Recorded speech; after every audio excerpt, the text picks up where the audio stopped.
ai xăm lấy về nắng ngày mà lấy na lá đèn em đang lên từng ngày lâu ya tu anga dunia tu đang lên từng ngày lâu đang lên na cần đi lại ya lại thế du na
Hãy subscribe cho kênh Ghiền Mì Gõ để không bỏ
lỡ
som nga lang.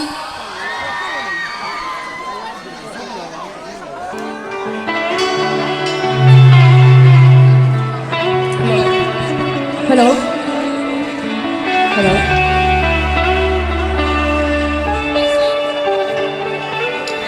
Hello? Có hồi về là nắng mây ở xoay chiều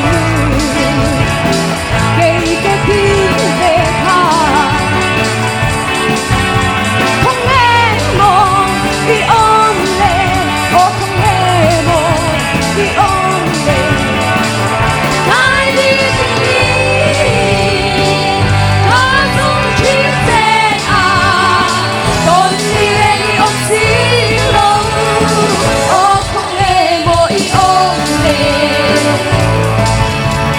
lên ta không thể ăn ghét mày mà sẽ chết rồi đi ôm lên từ cha nắng mày đi lông nhà lại đi ta không chia sẻ tốt nhiên ôm xin lỗi ô không hề vội ôm lên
Lapit ako! Ay, nasayin! Bakit nila'y kumakasala na ton Mamsu Sa kreditong hinintay Kano na yun Niya pa siya kay susing Muntin kong kumpo Bakit ang mancha si sumsuan Ninya'y silaw Bakit ang sa Kay tuan kapal ne Sa siya sa amin Anji kapal ne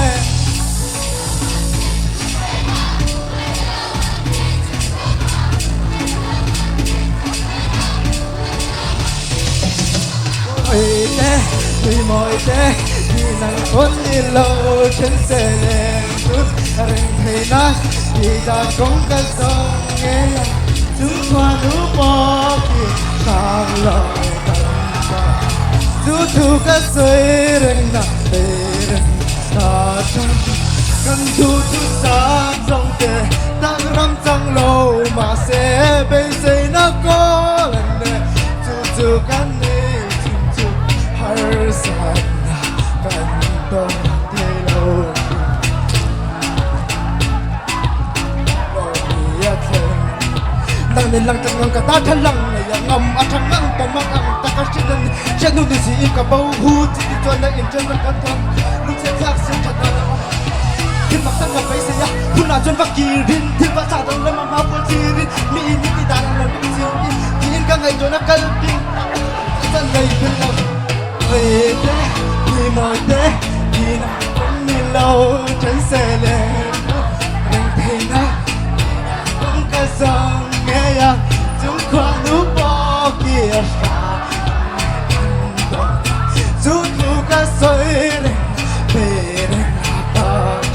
cái chú này rồi nên là cái chú biết tính cái chú này bay nên bay cái chú biết tính cái chú này rồi nên là cái chú biết tính cái chú này bay nên bay cái chú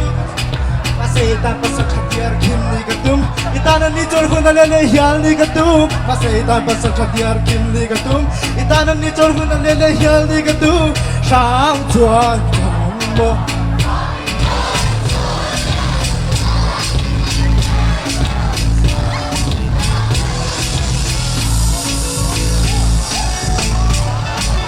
Nagpalapit sa lauga!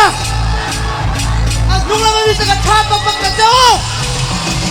Môi té, người môi té Khi nào cuốn đi lâu chân sẽ lên xuống Đừng thấy nó thì đàn cũng có dòng nghe ya Chú qua lũ bó kia sáng lộ Chú thu có xây đừng đàn đời Đừng là ta cho nó